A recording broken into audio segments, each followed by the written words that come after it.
धीरेन्द्र शर्मा शास्त्री के पास जाकर पर्चियां निकलवा रहे हैं।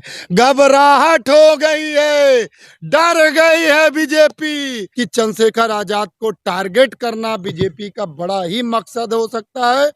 9 साल बेमिसाल मित्र हुए मालामाल, ढोल गंवार शूद्र नारी, सदा ताड़न के अधिकारी। हिंदुस्तान की जनता इनके प्रहार का जवाब 2024 में देगी। जेपी के पोषित गुंडे हैं कि पुलिस प्रोडक्शन के बीच में किसी का हत्या हुआ, कोर्ट के अंदर किसी को मार के किसी ने गोली चलाई हो।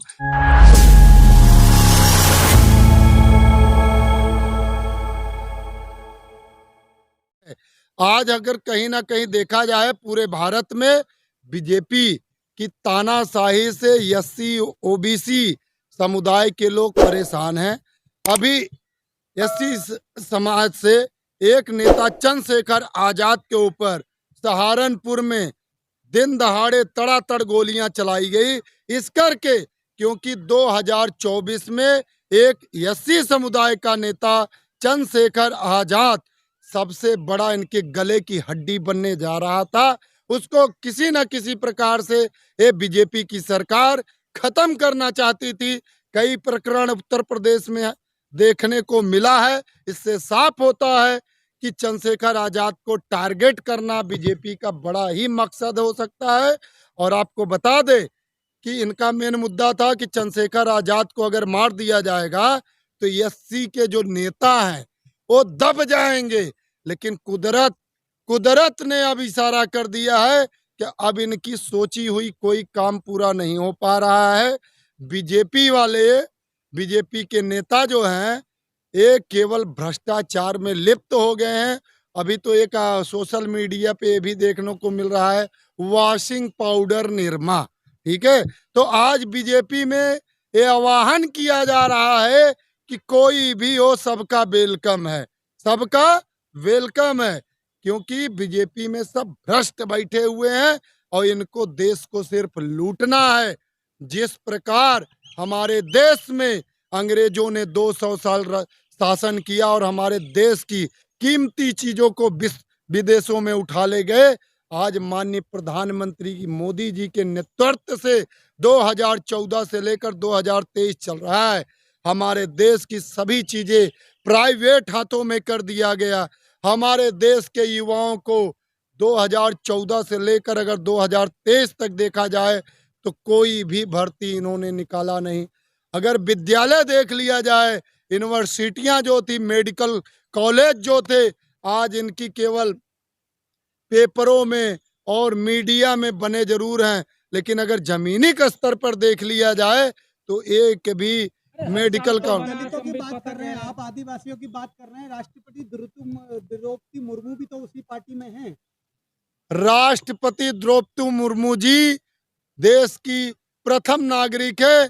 और आपने देखा जब संसद का उद्घाटन होने जा रहा था, उनके पदों को, उनके गरिमा को और उनके सम्मान को भी ठेस माननीय प्रधानमंत्री मोदी जी संसद खुद उद्घाटन करके करने का काम किए थे और सभी विपक्षी पार्टी इसका विरोध किया था। लेकिन ये बीजेपी के पार्टी और माननीय प्रधानमंत्री मोदी कहीं भी फीता काटना होता है तो फीता काटने के लिए पहुंच जाते हैं। और लेकिन अगर कोई देश का मुद्दा हो, महंगाई का मुद्दा हो, बेरोजगारी का मुद्दा हो, वहां प्रधानमंत्री मोदी जी के मुंह पे चैन लग जाता है, सिल दिया जाता है कि मोदी जी आप मत बोलो, मोदी जी आप मत बोलो। और 9 साल बेमिसाल का नारा लगाते हैं। नारा क्या लगाते हैं? नारा तो ऐसे लगाना चाहिए, 9 साल बेमिसाल मित्र हुए मालामाल, बैंकों को लगा सबसे ज्यादा चूना और आम जनता के ऊपर टैक्स लगा दूना और आम जनता को 5 किलो राशन तक ले आके डाला। और आज की महंगाई देख लीजिए, 300-400 रुपया किलो मिर्च जो फ्री में मिलता था धनिया, अगर सब्जी लेने जाते हैं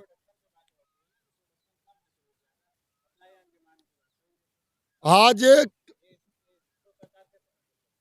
सरकार के हाथ में सब कुछ है। अगर सरकार कंट्रोल नहीं कर सकती है तो पहली बात तो ये कि 2014 से पहले अगर देखा जाए जो कांग्रेस की सरकार थी, और इन्हीं में कई नेता ऐसे हैं बीजेपी में, जब 450 का सिलेंडर मिलता था और एक बार प्याज का रेट बढ़ गया था, स्मृति ईरानी प्याज का माला पहन के दिल्ली के सड़कों पे नाचा करती थी और वो सिलेंडर रानी कही जाती थी। लेकिन आज बीजेपी के नेता लोग क्यों नहीं महंगाई पे बात कर रहे हैं? क्या और देश की युवा जो है हमारी बेरोजगार है।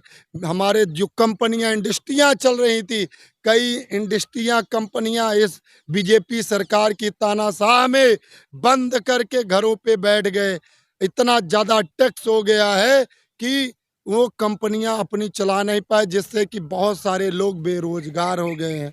और बहुत सारे मेरे भाई बहन हैं जो अन्य राज्यों में जाके काम कर रहे हैं। 24-24 घंटा मैं सुनता हूँ, मैं गया तो उनसे बातें किया तो पता लगा 24-24 घंटा वो मेहनत करते हैं, तब कहीं अपने परिवार का भरण पोषण कर अच्छा पाते हैं। कुलदीप जी, एक बात बताइए, ये हमेशा बीजेपी की सरकार में ही ऐसा क्यों शोषण होता है दलित पे या अल्पसंख्यकों पे? तमाम जो मुद्दे आते हैं बीजेपी की जहाँ जहाँ सरकार है उन्हीं पे क्यों होता है?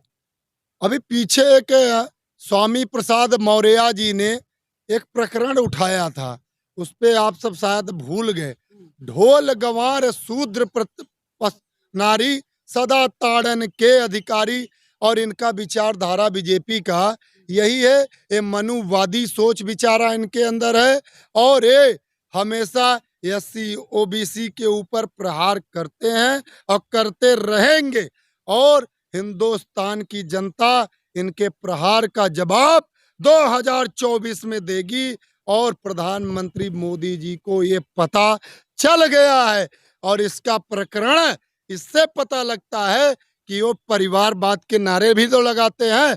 और इनके भाई मोदी जी के भाई प्रहलाद मोदी पंडित धीरेन्द्र शर्मा शास्त्री के पास जाकर पर्चियां निकलवा रहे हैं।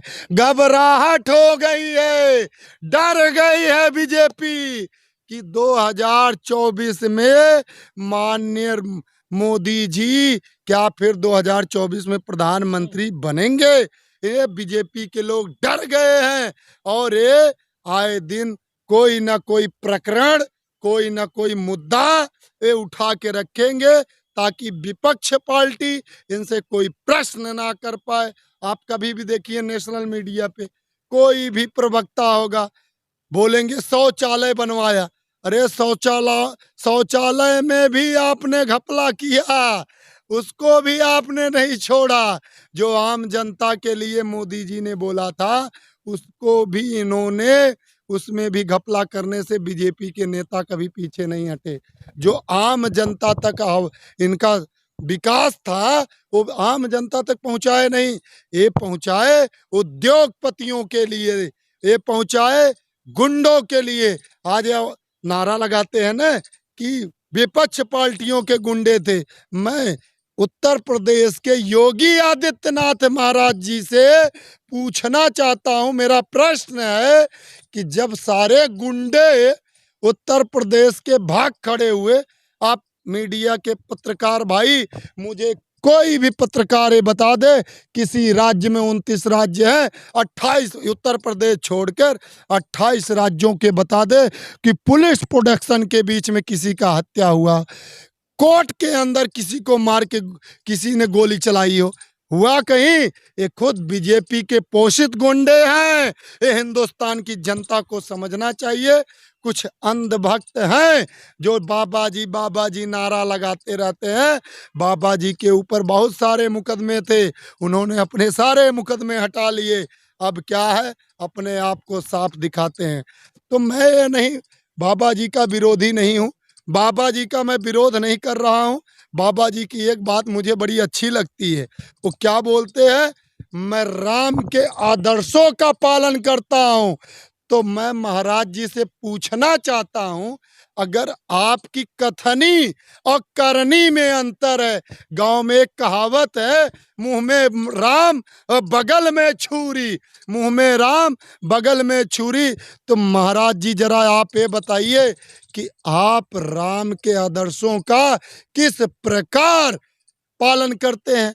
उन्होंने तो एससी समुदाय को गले लगाने का काम किया था नहीं, केवट को गले लगाए उस और सबरी का जूठा बैर खाया।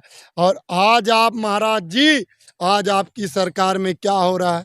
प्रभु श्री राम का आदर्श यह था कि वो ललकार के वार करते थे, सीने पे वार करते थे।